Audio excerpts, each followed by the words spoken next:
Durante o nosso segundo encontro nacional de educadores Supera, recebemos o professor Marcos Meyer, que falou sobre as características do professor mediador. Professor Marcos Meyer, qual a postura que eu devo ter como mediador para que o aluno avance em seu processo de aprendizagem? O professor ele precisa ter uma postura que provoque o aluno a ter autonomia. Então, aquele professor antigo que enchia o quadro e mandava o aluno copiar, não funciona mais. Nós precisamos de um professor que instigue, provoque. O Feuerstein diz assim, pare de dar água para matar a sede do aluno, encha a boca dele de sal, ou seja, faça com que ele tenha ainda mais sede. Então, quando a gente desenvolve a autonomia do aluno, o professor vai ficando cada vez mais desnecessário. Esse é o grande objetivo da mediação, fazer com que o aluno seja autônomo na própria aprendizagem. Como é possível avaliar o potencial de aprendizagem e saber em qual medida houve a modificabilidade na estrutura da sua cognição?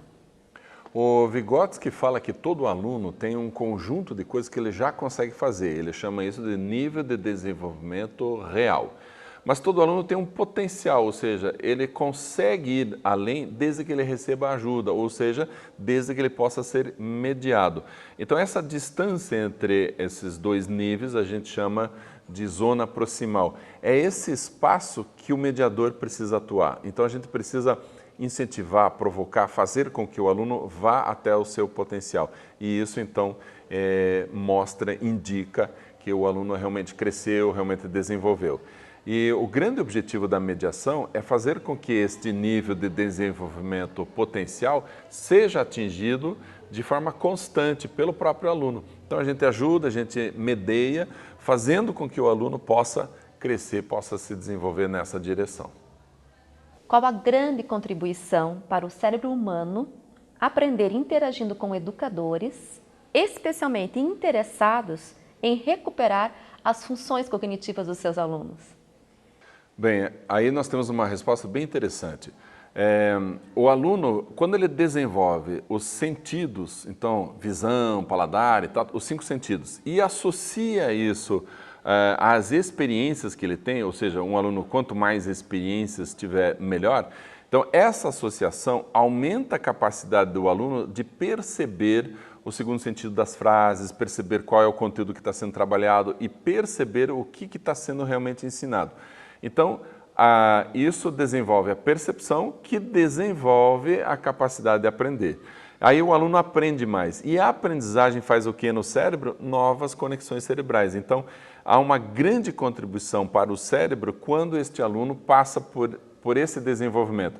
Desenvolver os sentidos com as experiências, a percepção, a aprendizagem e o cérebro. E quem vai ajudar o aluno a fazer isso? Um professor realmente interessado. Aquele professor que está mais interessado na nota do aluno tem pouco efeito. Mas se o professor está interessado em desenvolver o aluno de forma cognitiva, o cérebro do aluno, o que ele vai fazer? Ele vai permitir que o aluno tenha suas experiências, interagir com ele para que ele aumente a percepção, que ele aprenda mais e, portanto, desenvolva o cérebro. Quais são as características de uma interação que promove o desenvolvimento integral do cérebro? Bom, as características, a gente pode dizer, são 12 características de acordo com o Feuerstein, mas saindo disso um pouco, a gente pode pensar de uma forma bem mais sucinta. As características de um excelente mediador, que promove o aluno, que faz com que ele pense, são aquelas que ajudam esse aluno a ter autonomia. Toda vez que eu respondo pelo aluno, que eu faço alguma coisa, que eu dou uma explicação, eu tiro a possibilidade desse aluno de fazer isto por conta própria. Portanto, estou tirando a possibilidade do desenvolvimento. Eu tenho que sempre pensar assim, eu vou explicar o mínimo para que ele atinja o máximo. É essa a chave. Eu vou dar ao aluno o mínimo. O grande papel do professor é fazer com que o aluno produza, descubra por conta própria, desenvolva a autonomia dele. Então, isso é muito difícil de fazer, porque o aluno, no Brasil inteiro, ele espera que o professor faça. E quando o professor instiga, provoca, faz o aluno trabalhar, ele reclama, ô professor, passa logo, diz aí, ensina logo pra gente. Ele se revolta. Em vez de dele se revoltar, ele precisava entender que essa postura do professor que faz o aluno trabalhar é a melhor possível, porque ele trabalhando vai se desenvolver e inclusive desenvolver o cérebro de uma forma bem melhor. Quais as estratégias que um educador deve ter para desenvolver as funções cognitivas dos alunos que estão com mais dificuldades? Saber quais as melhores, a gente precisa conhecer quais são os alunos, porque cada aluno ele necessita de uma estratégia diferente. Tem alunos com uma facilidade enorme na área do raciocínio abstrato, então eu posso ir avançando mais na abstração. O outro ele ainda não chegou lá, então ele precisa de muitos exemplos práticos. E aí vem um problema. A nossa tendência como professor é já dar exemplo. E quando a gente já dá exemplo, a gente tira a possibilidade do aluno de abstrair por conta própria, de ele tentar pensar a resposta. Então, eu tenho que primeiro dar uma resposta, interagir com o aluno, essa é a melhor estratégia, em nível abstrato alto. Aí ele não entendeu nada. Aí você desce um pouco o nível de abstração. Se ele ainda não entender, aí você vai para o exemplo prático.